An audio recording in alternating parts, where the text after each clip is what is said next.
Story 1. The Whispering Shadows. I never believed in the supernatural. Ghosts, spirits, demons, they were all just figments of overactive imaginations. That was until I moved into the old Victorian house at the end of Maple Street. The house was a steal. Beautiful architecture, spacious rooms, and a price that seemed too good to be true. The realtor mentioned it had been on the market for years, but I chalked it up to the property's age and my luck. I didn't mind the creaky floors or the occasional draft. In fact, I found them charming, like the house had a personality. The first night in my new home, I felt uneasy. It was an oppressive kind of silence, the kind that makes your skin crawl. I tried to shake off the feeling, attributing it to the newness of the place and the emptiness that comes before the boxes are unpacked. But that night, as I lay in bed, I heard it for the first time, a soft whispering, almost like a lullaby coming from the walls. "Help me." I sat up, heart pounding. The whisper was faint, but distinct. I strained my ears, trying to catch more, but it faded away. I spent the rest of the night staring at the ceiling, every creak and groan of the house amplifying my anxiety. The next day, I convinced myself it was just the house settling or my imagination playing tricks on me. I went about unpacking, trying to ignore the gnawing feeling in my gut. But as night fell, the whispering returned. This time it was louder, more insistent.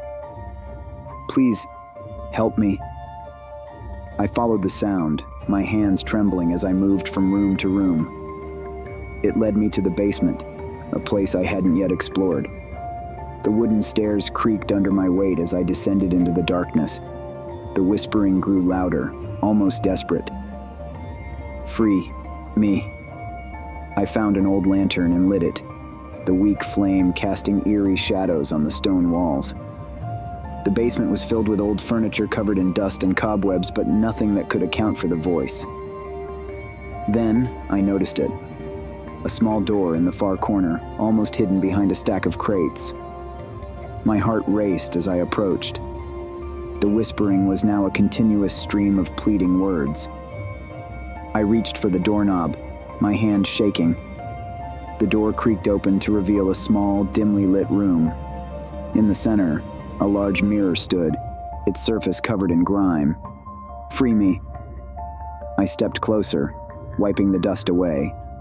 As my reflection cleared, I saw her, a young woman, her eyes wide with fear and desperation, staring back at me. But it wasn't just my reflection. She was in the mirror, behind the glass, her mouth moving in silent pleas. "Please." I stumbled back, my mind racing. This couldn't be real. It had to be a trick, a hallucination. But her eyes, those haunting, sorrowful eyes, were all too real. I had to do something. I reached out, my fingers touching the cold surface of the mirror. Her hand pressed against the glass from the other side, and I felt a strange pull, like something was trying to drag me in. Panic surged through me, but before I could react, the mirror shattered. I fell back, shards of glass scattering around me. The whispering stopped, replaced by an eerie silence. I looked around, my heart still pounding. The woman was gone, and so was the mirror. In its place was a small, dusty book. I picked it up, the leather cover cracked with age. Inside, I found a diary, a record of the woman's life. Her name was Eleanor, and she had lived in this house over a century ago. She wrote about her abusive husband, who had locked her in the basement, and how she had eventually died there, her spirit trapped within the mirror. I felt a chill run down my spine. Eleanor had been pleading for help for over 100 years, and I was the first to hear her. I knew I had to set her free. I followed the instructions in the diary, performing a simple ritual to release her spirit. As I finished, a soft breeze swept through the basement, and I heard a faint, relieved sigh. The oppressive feeling lifted, and I knew Eleanor was finally at peace. I moved out of the house soon after. The whispers were gone, but the memory of that night stayed with me. I no longer doubted the existence of the supernatural. Some spirits just need someone to listen.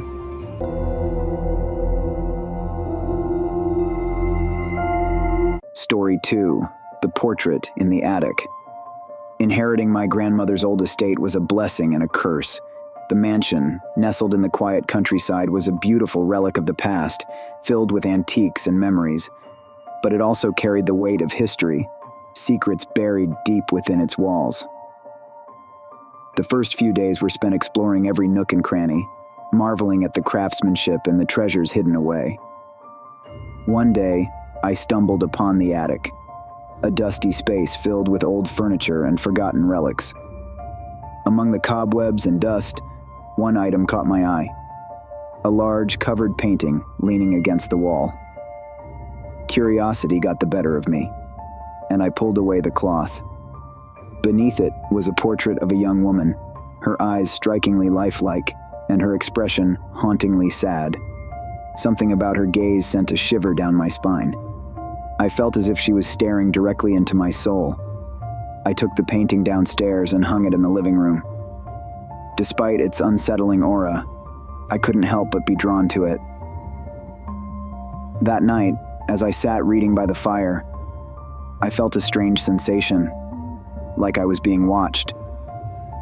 I glanced up at the portrait, and for a split second, I thought I saw the woman's eyes move. I shook my head, dismissing it as a trick of the light and my overactive imagination. But the feeling of being watched persisted. Every night it grew stronger, the air growing colder, the shadows deeper. One evening, as I sat staring at the portrait, I noticed something strange, details in the background that I hadn't seen before. A shadowy figure stood behind the woman, barely visible, but there. My heart pounded as I leaned closer, the figure's features slowly coming into focus. It was a man, his face twisted in a cruel sneer. That night, I dreamt of the woman in the portrait. She was in a grand room, dressed in a beautiful gown, but her expression was one of fear. The man from the background loomed over her, his eyes filled with malice. I tried to scream, to warn her, but no sound came out. I woke up drenched in sweat, the woman's terrified eyes etched into my mind. I couldn't shake the feeling that the portrait was more than just a painting. It felt like a window into another time, another life. Determined to find answers, I delved into my grandmother's old journals and family records. I discovered that the woman in the portrait was my great-great-aunt, Isabella. She had been married to a man named Charles, known for his violent temper. Isabella had disappeared under mysterious circumstances, and Charles claimed she had run away. But rumors persisted that he had killed her in a fit of rage and hidden her body somewhere on the estate.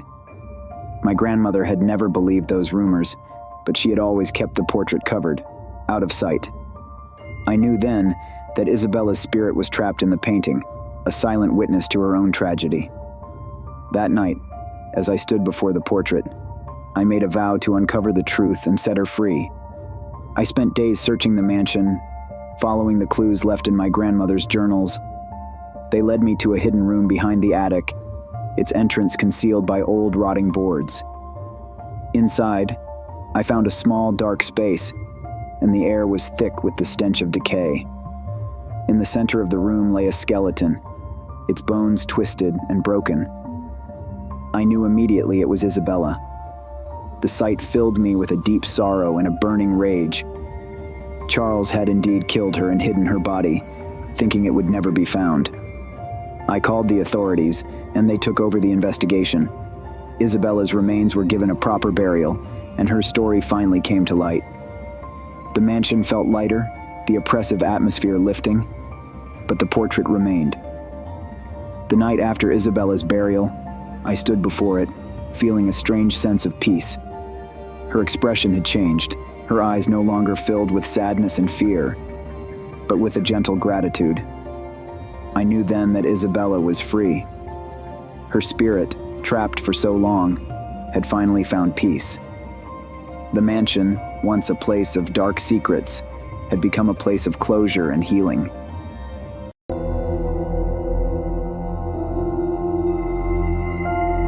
Story 3. The Phantom Librarian. The town of Blackwood was known for its charming library, a grand old building that had stood for over a century. As a child, I spent countless hours among its dusty shelves, losing myself in stories and adventures. When I returned to Blackwood as an adult, I took a job as the new librarian, thrilled to be back in my favorite place. The library was as beautiful as I remembered, with its tall shelves and ornate woodwork. But something felt off. The previous librarian, Miss Emily, had disappeared without a trace several months before, and the townsfolk whispered about her vanishing, blaming it on the library's supposed haunting. I didn't believe in ghosts, but I couldn't deny the eerie atmosphere. The air was always cold, no matter how high I turned up the heat. At night I heard strange noises, whispers, footsteps, the sound of pages turning when no one was there. One evening, as I was locking up, I heard a faint cry for help. I froze, my heart pounding. The sound came from the basement, a place I had avoided due to its creepy reputation. Gathering my courage, I grabbed a flashlight and headed down the narrow stairs. The basement was dark and musty, filled with old books and forgotten relics. The air was thick with dust, making it hard to breathe. As I moved deeper into the basement, the cries grew louder, more desperate. "Help me, please!" I followed the sound to a back room, the door slightly ajar. Pushing it open, I saw her, a ghostly figure, transparent and glowing faintly. It was Miss Emily, her eyes filled with terror.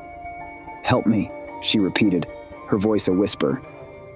I took a step back, my mind racing. This couldn't be real. But she looked so real, so desperate. I knew I had to help her. "What happened to you?"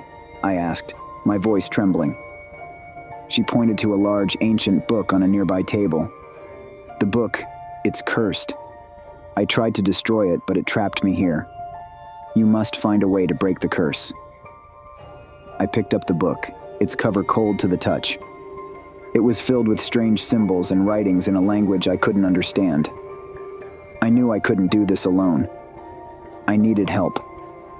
The next day, I reached out to a friend who was an expert in the occult. He agreed to come to the library and take a look at the book. When he arrived, he immediately sensed the dark energy emanating from it.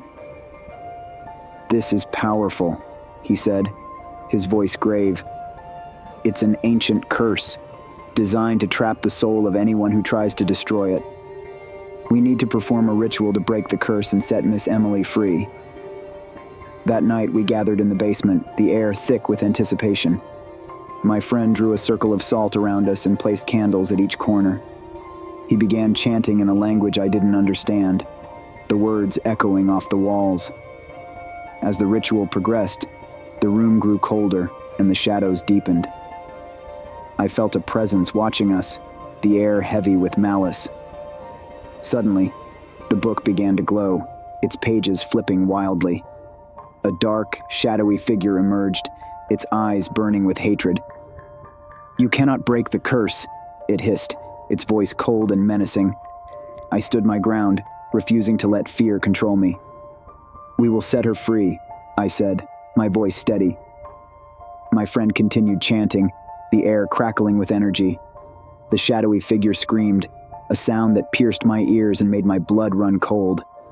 But slowly, it began to dissolve, the darkness lifting. With a final agonizing scream, the figure vanished, and the book fell silent. The oppressive atmosphere lifted, replaced by a feeling of peace. Miss Emily's ghost appeared, her expression one of relief and gratitude. "Thank you," she whispered, her form fading. "I'm free now." The library felt different after that night, the dark energy gone. It was once again a place of stories and adventures, a sanctuary for those seeking knowledge and escape. And I knew that Miss Emily was at peace, her spirit free from the curse that had trapped her. The library became my home, a place where I could honor Miss Emily's memory and keep her story alive. And though the whispers and footsteps had ceased, I knew that she was watching over us, a guardian of the stories and secrets within the library's walls.